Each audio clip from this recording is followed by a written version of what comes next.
Welcome to Book Banter with me, your host, Dianne Burckhardt. I hope you will join me every Wednesday as we explore all things to do with, well, books. Let's get on with our show today.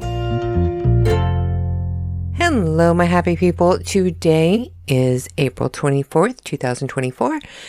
And if you are a regular listener to this podcast, you probably realize that this one is coming out a little bit later than usual. And there's a very good reason for that. I did something stupid. Shocking, I know. Who could possibly imagine that I would do something stupid besides everybody who knows me?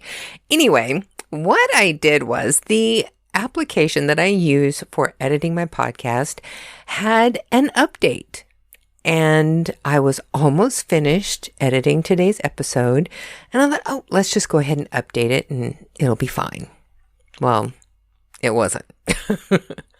I updated the program and it was not compatible with my operating system. And just to make a long story short, I ended up having to delete everything for that application off of my computer. And I went to go try to download the old version again, and it was no longer available on the website.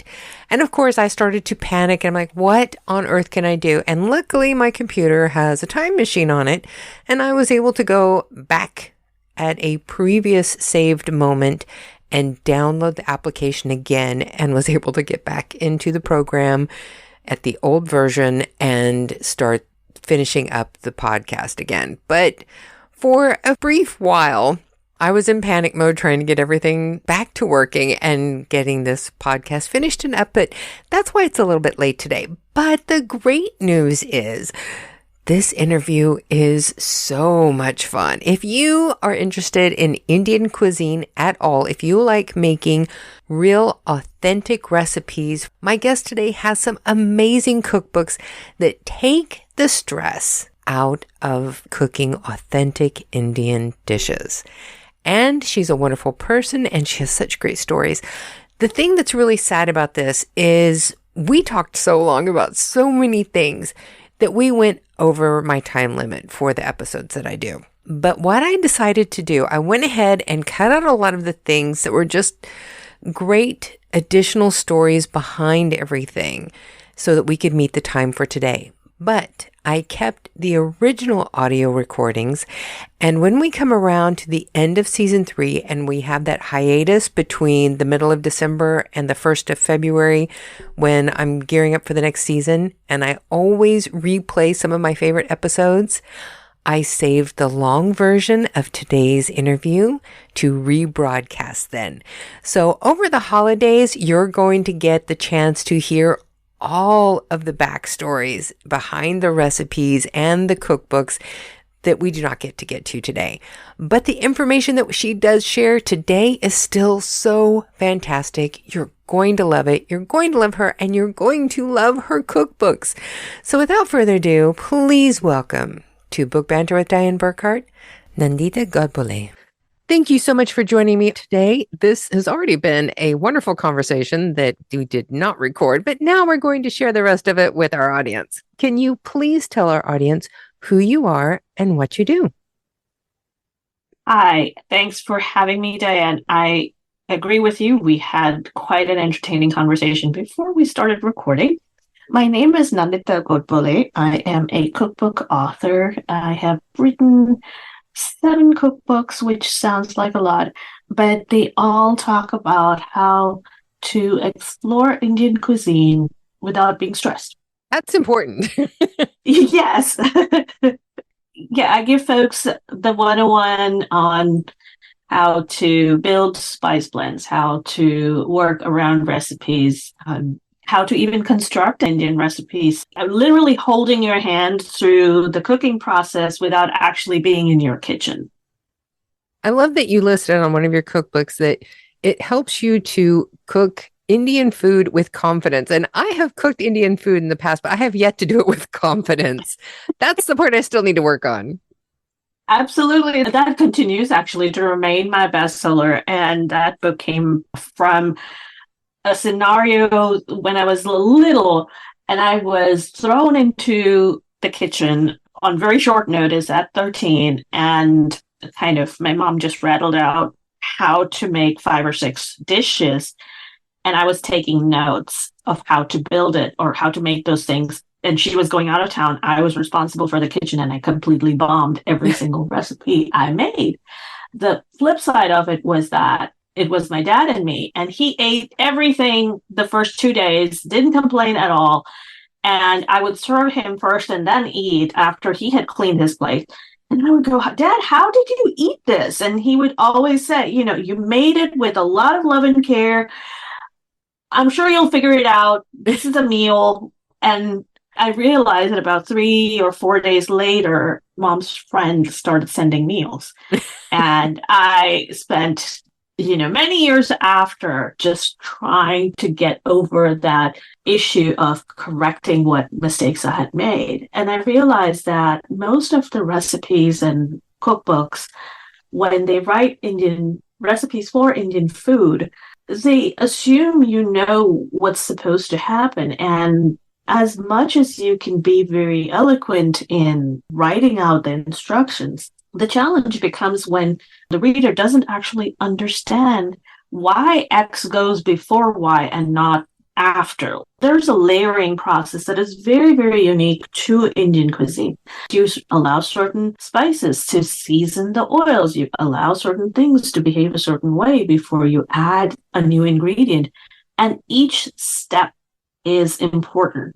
Before I wrote Crack the Code, which is a book you are referring to, folks would always get the recipe wrong and come back to me and say, "Oh, Nandita, we did not understand it. Oh, this tasted terrible." And I said, "Well, what did you do?" I was able to pinpoint the exact moment when they went off script and try to adapt it. So I reeled it all in. And this book was written based on something my grandfather, my mom's dad, used to always say, "Rivagar," which was reseasoning. When I reflected on how recipes are written, we are not told that there is a linear process to it, especially for Indian food. So I created a 9 square grid for Crack the Code that actually just walks you through a list of steps. So you always start with a fat or an oil or a medium, and then you go to these kinds of spices, and you go to the next and the next and the next. And the most interesting thing of it was that I set it up like a tic-tac-toe. And if you go one way, you're going to get a rub. If you go another direction, you're going to get a stew. Maybe you're going to get a roast, or you'll get a stock. And once people started seeing that, they realized that it was a lot of basics that other books were skipping. In time, it became a book that I used to teach people how to cook from. If you've never cooked Indian food, start here, and then you can pick up anything. So Crack the Code actually has only 24 sample recipes, but if you make adjustments and changes with the ingredients and change up some of the processes, you can make upwards of a few dozen recipes out of it, and you will have covered your bases from every category of food. So it became a really great primer for people who have never cooked Indian food. Well, even for somebody like me who has made several different Indian dishes, that sounds fantastic. Just because it would give me more confidence in what I'm doing, that I would know exactly why I should do it this way. Yes. And that's the point. Your other book, I know I'm going to say this wrong, Masaleydaar? That one with the classic Indian spice blends, I wish I had found your information before my husband's birthday in February, because that would be an amazing gift for him. It's never too late. Oh, no, I'm like trying to think, what's the next gift thing that I can give this to him for? Because this would be such a perfect thing for him. Absolutely. I will tell you this, International Spice Day is coming up in May. And it's actually, I think, International Masala Day. I don't think it's Spicers. It's actually International Masala Day is coming up in May. So here you have, a time point and say, hey, we're going to celebrate this.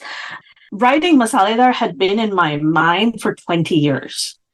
It was in the year 2000, exactly the year 2000, I started a job, and the HR person, while we were waiting for my soon-to-be supervisors to come into the room, was making small talk, and she said, "Oh, you're from India?" I said, "Yes." She goes, "Oh, I love curry." And I said, "Which kind?" And then she didn't have an answer. Yeah. And then I said to myself, well, maybe I need to work. And I have had a previous life as a landscape architect. So that was my job. And I thought, okay, well, one day I'm just going to bring her something from India, or maybe a couple of times I'll bring her some of the dishes I make at home and show her that the word curry can mean so many different things. And it's not always spicy, it's not always hot. And eventually, when I started teaching Indian cooking, we would run into the same idea. People were asking me, it's curry. And actually, funnily, some of the reviews for Crack the Code include, there is no curry recipe in this book. This is a terrible book. And I thought to myself, okay, let's start at the beginning. This is not about a word. It's a bigger, broader concept. So Masaleydaar is actually a kind of a little satirical jab at the idea that Indian food is curry, but also kind of bringing people away from the idea that there is only one garam masala to use across the board. And that's not the case. And honestly, if I had sat down and written out all the recipes for spice blends that I tried from across India, I would have had a book about 4 times the size and I wouldn't be done. This one contains, I want to say about 43 different spice blends, all the way from things that are used in dry rubs and even for desserts, and mildly sweet desserts, so not super sweet desserts, to really nice and spicy as in spice laden, not spicy as in hot, but spice laden, flavorful dishes all the way past that into cocktails. Oh, nice. So there's a large gamut of experimenting that I played around with, and that became Masaleydaar. Well, I'm always kind of amused here in Germany with the way that curry is used here, because one of the most popular things that you can find anywhere is currywurst, which is just a sausage with a sweet red sauce on it. I'm not fond of like really sweet things, so it tastes very sweet to me. There's no flavor really to it. It's like a sweet ketchup, and it's, I don't know. People do seem to have this belief that when they add the word curry to something, it just means that it's going to have a different set of flavors. And the word curry itself applies to so many different cultures that originate in South Asia or across Asia, actually. We talk about curry as a consistency of the finished dish. It's not the dish itself. So a curry is a sauce-laden dish, and it could be anything. I wanted to talk about this again because we talked about it before we started recording. Somebody like my mother, she has never really gone to Indian restaurants because it was her assumption that Indian food was all spicy. And we introduced her to some foods that were not, that are traditional Indian foods. And she was really surprised that they were so flavorful, but not hot. And I'm like, yeah, there are many, many, many dishes in Indian food that have a lot of spice to them, but not heat. There's a difference. And I think a lot of people miss that understanding. I agree with you. I think that we have to break away from the idea that all Indian food is spicy. I am trying to get people to navigate through this issue they have about heat and spice. And heat comes from many different things. Heat can come from fresh herbs. It can come from ginger, garlic. It can come from onions. What is it about those that you don't like? And I encourage people to even try out these ingredients individually and see if it hits them the wrong way, or if they're uncomfortable with it, or, it just makes them sweat too much, or it just doesn't agree with them. And that's the kind of openness that I hope other people have to experimenting with whole spices, not just the powdered ones, because whole spices, you can actually decide how much do you want to put in. Do you want to put 5 peppercorns, or do you want to put 1? Or do you want to put a whole cinnamon stick, or do you want to put a quarter? So that is the level of control we actually have on how we build our dishes. And I wish more people felt good about playing around with those. It doesn't have to be hard. It doesn't have to be scary. It comes in a tiny little jar. What harm can a tiny little jar of spices do to you? So yeah, I mean, just going out to a restaurant and order something you've never ordered before and ask the server, is this super spicy? What can I do to temper it with? Can I get some yogurt or can I get a drink to go with it so that I am not burning my palate? Eat it with some breads or just rice, and you learn how your body reacts to it. And that's the best way to start. And I think trying out all these different things is part of the fun of going out and experiencing different foods from different regions, is just to experiment. Absolutely. Go to a restaurant that only serves that cuisine and enjoy it at the hands of someone who knows what they're doing. If you feel hesitant to stock your kitchen with spices just yet, go try out these regional restaurants and they have you covered. So you don't have to stress about it and you don't have to carry everything if you don't want to. But at the same time, having these books at home is going to help you feel comfortable in what you're doing and have an educated decision making when you go and order at a restaurant. You'll know how to order. It's just going to help you. I wanted to go ahead and go through all these because you have quite a few books out. You have Crack the Code, Masaleydaar, 10,000 Tongues, and then you have the companion cookbook to that. What is 10,000 Tongues? Oh, that's a little love project of mine. When I first started in writing cookbooks or even hosting dinners and all that, people would ask me all the time about what part of India are you from? Are you from North India or South India? And where did you learn this recipe from? And my family has a deep history in the food space in that food was always part of the conversation. Recipes got handed down. And I think most families are that way, where there may be one pie, or there may be a soup, or there may be a kind of bread, or something else that the family just gravitates towards that has its roots in somebody else who's probably long passed, and they were the first ones that make it. And that's how we keep that memory alive. And I had many, many, many people like that in our home. One part of my family is from Rajasthan and from Gujarat. And then another part of my family is from Maharashtra. And my dad's mother, before she married my grandfather, she was born into the Jewish faith and she converted to Hinduism. And so she had carried some of that with her, although she kept a kosher kitchen, but she didn't actually practice any part of her faith. My grandfather was a vegetarian, so when she had a hankering for meat, she would time it to when he wasn't home, and she had a separate kitchen and a separate stove for it, all of that. So how do you explain it to someone?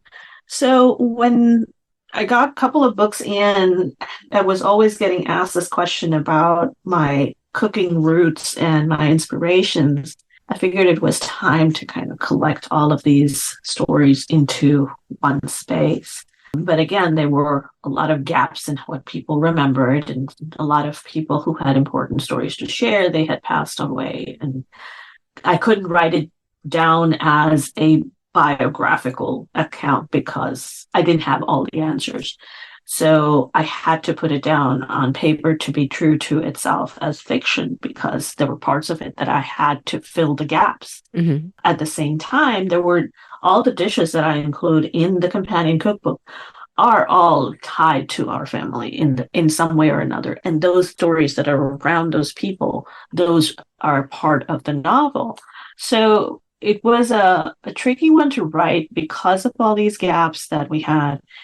So the book became stories of 8 different women that are based on real people and their lives and their kitchens, and how those kitchens continue to evolve, continue to make room for new experiences, and how the next generation learned from their mom or their grandmother and then kept moving forward. So it was telling their story through a novel but also as a way to showcase how how did those stories come together? How did our kitchen develop and evolve? And we don't often honor the women who run these kitchens, who nourish us, the women who take care of us and give us guidance and strength and show us what resilience really means. And we just take a lot of it for granted. And Yes. each person in each of our lives has some effect on who we become and what we do. So how do we honor that? That was 10,000 Tongues. Those experiences within a family can be so bonding because I can remember being in my grandmother's kitchen when I was a little kid, and she was showing me how to measure a cup of flour and taking a butter knife and scraping it across the top to make sure that you had an exact cup of flour, and how you don't mix salt in on top of your yeast and things like that. Right. And then whenever I got married and had stepdaughters, I got to show them those things that my grandmother showed me. And it was just such a bonding experience for all of these generations. Absolutely. I think you've hit it on the head, where if we take these experiences with us into the next generation and move along and continue to honor people. Another thing that was part of 10,000 Tongues is how life experiences change our relationship to food. For instance, there's one person in the book, her name is Anna. Her experiences were based on my life and my childhood and growing up. And there are times I remember just my relationship to food changed because someone said something, and that just remains burned in your memory. And every time I think about food, or I think about a particular dish or a particular fruit, it really kind of gets to that child me. And now, if I think, all right, well, what is my relationship to food now? Is it part of nurturing? Is it part of comfort? Is it part of nostalgia? Is it part of soul building? Or is it just part of fun? Those kinds of things that are life experiences that we don't always celebrate or remember or keep together for us. Food is essential to life. Yeah. And I think having good food is essential to the soul. Absolutely. I think the food can feed us in more than just the literal sense. And we find comfort in it. We find belonging in it.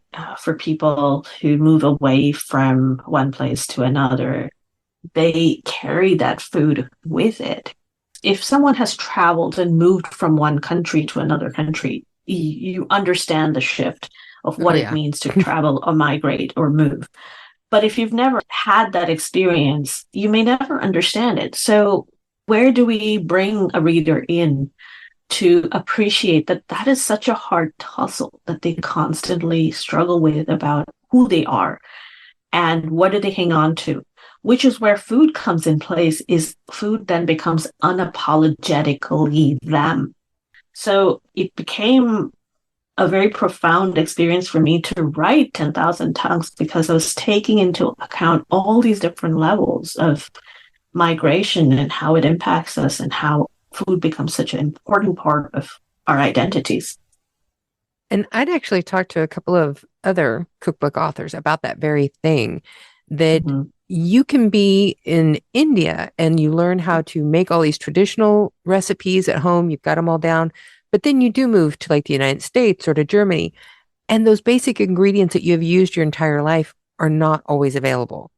And you have to adapt, and you have to find things that are close and give you the end result that you're happy with, but you have to change what you're used to. It does change your relationship to that dish. And there's always the part of you that struggles with it.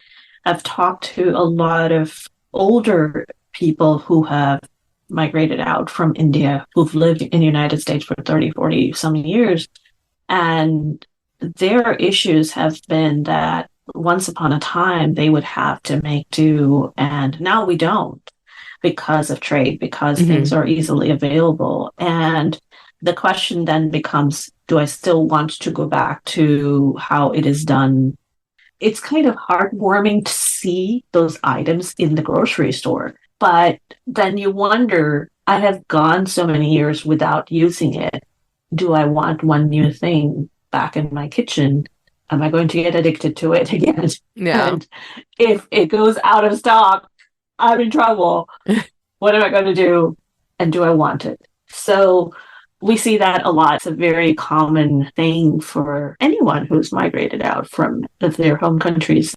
Now, for me, one of the things that I grew up eating, it was fairly often in our family, it was okra.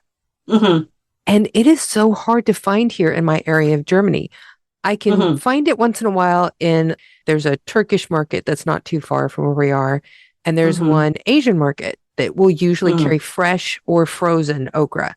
But if they're out, the regular stores are here. I've even gone to garden centers and tried to find seeds so I could just grow it myself. And they're not there. Whenever it's not easily available, it becomes something that you just kind of crave because you miss it.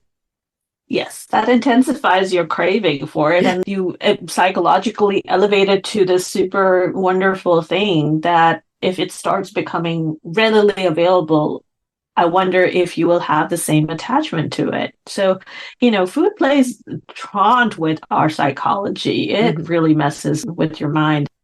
Do you have a cookbook that talks a little bit about Ayurvedic practices? Yes, I do. I do.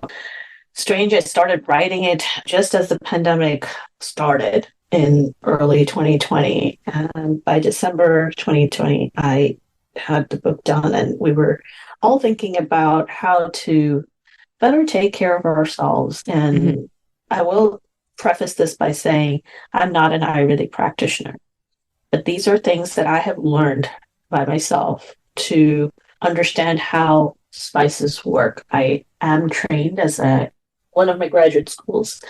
I trained as a botanist, and I trained to understand pharmacognosy, which is understanding what chemical properties are there in herbs and spices that are going to benefit your health or well-being.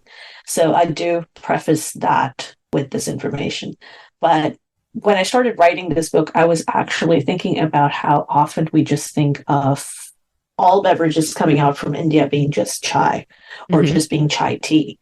And I didn't like this idea that we were just associating this beverage that had everything to do with colonial occupation of India and how that industry proliferated and how India was forced to adopt tea as part of its routines because British were losing money in sending the little dust tea out. So India's relationship with tea has been very traumatic and different than what people assume it is.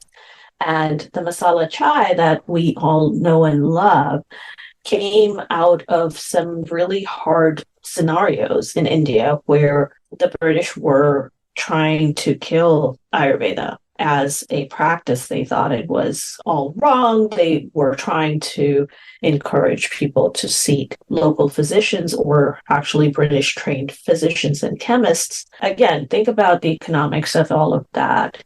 A local doctor who is trained in herbal medicine, he is going to charge very little versus the British chemist or the European physician who is there. He's going to charge a lot more for a little packet of something. And those were the people who were making money. And the British very systematically went out of their way to try and kill Ayurveda as part of Indian practices. All kinds of herbal medicine. It wasn't just limited to Ayurveda. And it's not documented very clearly, but there are instances where they stopped funding the Ayurvedic colleges. And I did know about this. I just was struggling to how do you put this information out. And at the same time, I was looking at how tea was coming about. And I said to myself, we should talk about this whole tradition of herbal brews that are part of Indian traditions that are not tea, that are not chai. And although chai is part of it now, and having been part of India for a little over 150 years, it's an important part of India now, but there is another space that we need to also explore. So I started researching, reading, and trying to help people understand what beverages across India were like and how does Ayurveda form a part of it. And that became one of those books that also taught me and taught a lot of people how mindfulness becomes part of your day. And making these teas and making these brews actually forces people to pay attention to their dosha, pay attention to their constitution, how they are feeling, and find ways to uplift themselves in the process of making a simple brew. If you are taking the time to have a cup of anything, make it more meaningful. Mm-hmm. Make it do a little bit more by making it better for you. So that's where Seven Pots of Tea was written. And your other cookbook that I'm not sure if we've mentioned the title of is Roti 40 Classic Indian Breads and Sides. And I think that that will probably be an eye opener for a lot of people because most people, whenever they think of Indian breads, they just think naan. Yes. Yes. I am glad you brought this up. This is such a favorite book of mine. My first cooking class that I ever taught was actually on Indian breads. And I recall everyone, and this is 20 years ago, everyone just being completely floored. What do you mean there's something other than naan? And I was like, well, I'm going to teach you everything other than naan. And we tried 3 different breads that day, and they were all with the same base dough. And roti came about, it became really popular during the pandemic when everybody had flour on their hands and were trying different kinds of breads. And this is one that is preservative free. You can decide how much gluten you want to consume. It is hands-on.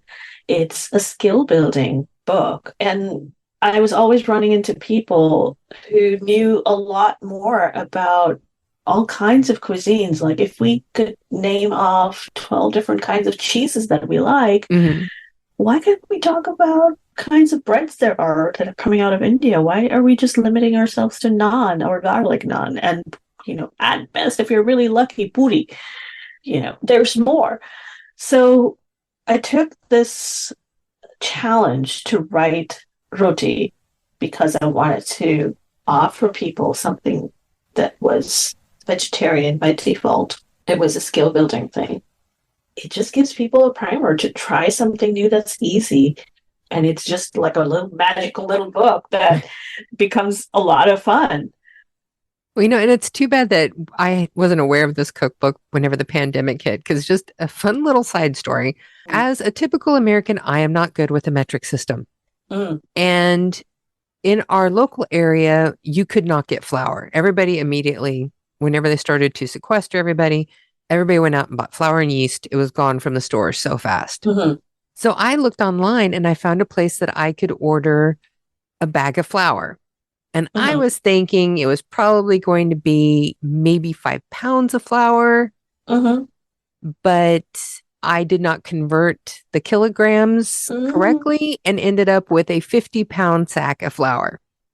Oh, how fun. And you must have been very popular in your neighborhood.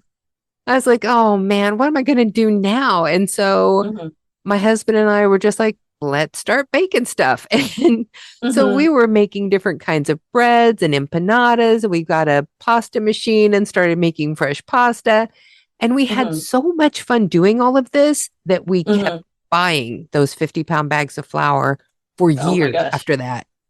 Wow. And now, since we can actually get flour at any store now, we don't buy the big bags anymore, but we're still making all the different kinds of bread from scratch because we just had so much fun doing it.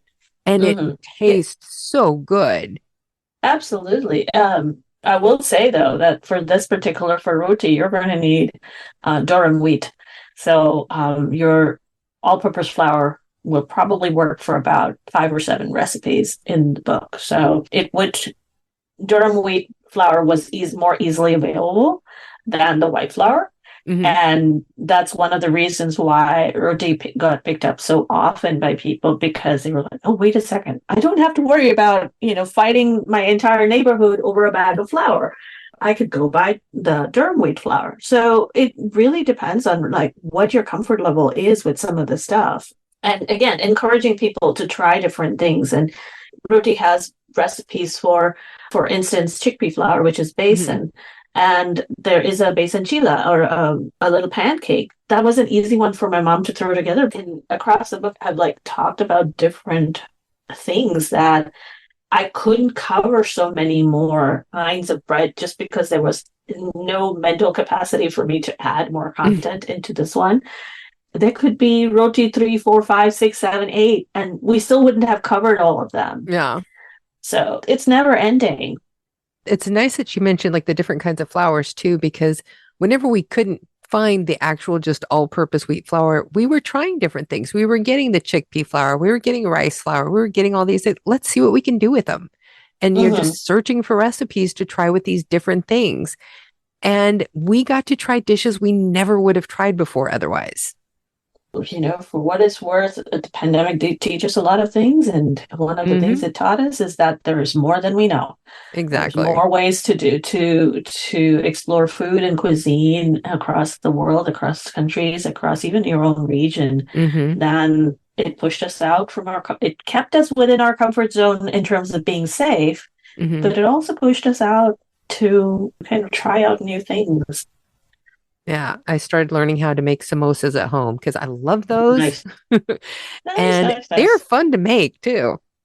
Yeah, they're unfortunately too fun to make because then you want to eat them all the time. Yeah. yeah, it's a bad problem to have. You know, and now this is a perfect time to do our 5 quick questions that never turn out to be quick, but we're just determined to keep trying. Yes. Are you ready? Yes, let's do it. Is it rapid fire? Nah, not really. That's why they're never quick. All right, question 1. Since you do have a background in botany, what is a perfect plant for someone who is really bad at keeping plants alive? You mean as in a culinary plant, something that they want to eat from, or just plants? Anything. It can be something edible or not. In terms of just plants that you can pot it and forget it, or stick it in a jar of water and forget, would be pothos or money plant. It's an indoor plant that I have grown for many years. Sometimes I've killed it if I've gone out of town for too long, but you can stick it with roots and all, without the soil, in a jar of water, and it will survive. So that I would recommend any day. There's another plant that's also called mother-in-law's tongue, which doesn't require a lot of water, and it pretty much is kill-proof because you can forget to water it for the month that you're on vacation, and it'll be still fine when you come back. So those are 2 house plants. In terms of plants that you can eat, I like having a little basil on my windowsill. I actually have it indoors during the winter and stick it outside in the summer, except outside, all the bunnies and all of the squirrels, they love chewing on it. So we don't always get as much basil when I leave it outside. Question 2. Which was easier for you to write, your fiction or your cookbook? They were all hard. When you think about fiction, hard being you really have to tackle a lot of emotions. So they were hard in that regard. In comparison, I would say cookbooks were easier to write. The challenge for me as a cookbook writer is which recipes to include and which recipes to leave out. And how much information do you give someone? So they were hard on different levels. They were easy on different levels. So that's a trick question. So now question 3. What is your favorite holiday and your favorite dish to make for it? Ooh, that's an easy one, actually, but the dish is hard. My favorite holiday is actually Ganesh Chaturthi, which doesn't register on the international calendars. It's a very regional holiday that celebrates the birth of Lord Ganesha, and he's our family deity. So I get choked up thinking about it because I grew up to a time when we would have a 1.5 day long celebration for his birthday. My parents' house out in the country away from the city, and my parents would make time for the specific holiday. For that, there is a dish that I make. It's called modak. It is considered Lord Ganesha's favorite food. It is done very specifically, very traditionally. It's a steamed dumpling that is made. The flour is rice flour, and the filling is coconut and jaggery and cardamom. And you meticulously make it by hand. I do use my grandmother's modak mold, which is like a little clamshell. So you work with a lot of ghee and make sure that the dough doesn't dry out. And you make a certain number of them. And I make it quite literally only once a year, and no other day. That dish does not get made for anything else. So that is by far my most favorite holiday. That is really interesting that that's the one holiday that you picked, because we have been to one Hindu festival here with some of my husband's coworkers. They invited us to come with them, and it was to celebrate that. It's a very personal celebration. I'm glad you got to experience that. Did you get a chance to eat modak? Honestly, it was before the pandemic. It was many years ago. And I remember the flavor of a lot of the things we tried there, but I could not tell you the names. If you get invited again, I would encourage anyone, if you ever get invited to a Ganesh Chaturthi celebration at someone's house, understand that it is a privilege and honor to go, because it is a very, very personal family affair.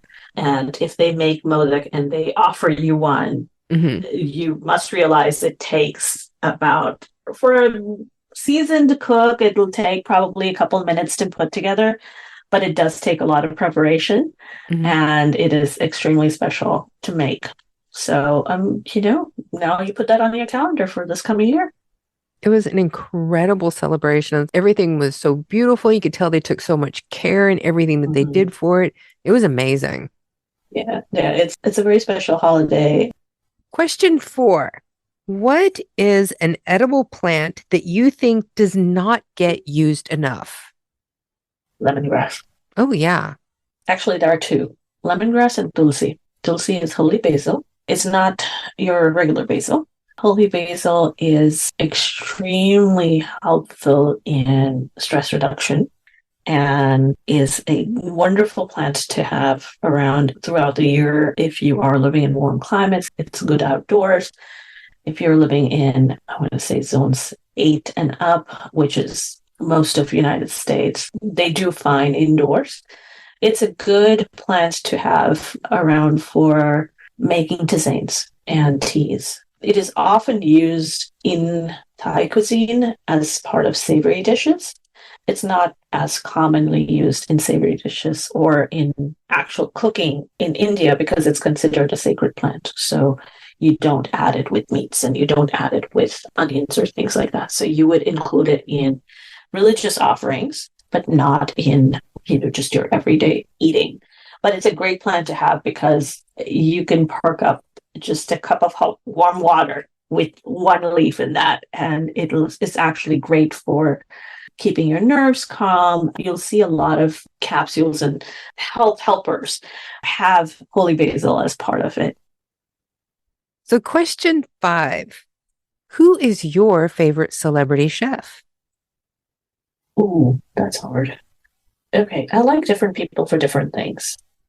I used to like, and I think I still like Ina Garten because she's very don't stress about it.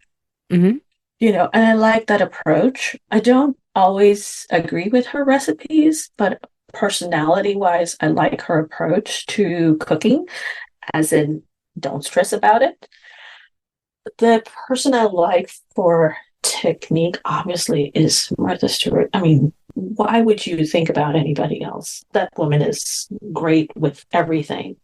There are chefs from India that I like for different things. I grew up watching Mother Joffrey, and I admired her work, but I admired her more for, there was this one show that she would do on television where she would go to different parts of the Far East and actually walk through the markets and tell you how different things were made. And it gave me a lot of confidence and hope that I could possibly experiment with cuisines from that part of the world without feeling afraid and knowing that it was coming from an authoritative voice.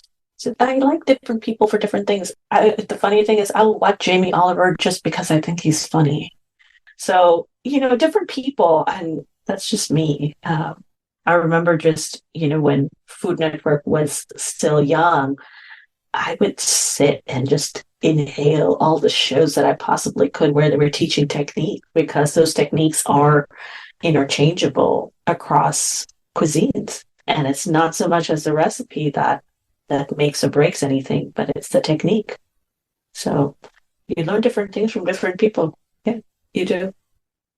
Thank you so much for being here on Book Banter with Dianne Burckhardt with me today. You have been absolutely amazing. And oh my God, I have learned so much. Thank you, Dianne, for having me. I'm glad we got to chat. It's so much fun to talk with someone who understands the cuisine, or at least, has a great degree of interest in it. I hope that you get to try different things and are not afraid of lemongrass, and you know where to find me if you start panicking. I am on Instagram at Curry Cravings. Again, it's a funny way to get people to think about Indian food is not all curry. And so one of the hashtags I use is no curry powder. And just find me there, ping me, ask me questions. I often will have little snippets of recipes that I'm working on and more. So hopefully everybody will stay in touch. And what is your website? My website is currycravingskitchen.com. So it's all one word. Curry Cravings Kitchen is all one word.com. And Curry Cravings is my social media handle everywhere. So I made sure I grabbed that because that's my brand.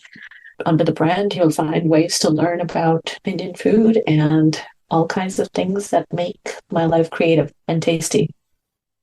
And as always, in the description of today's podcast, we're going to have live links so everybody can find you and your books and be able to purchase them with ease. Thank you so much. I appreciate this. It was so much fun chatting.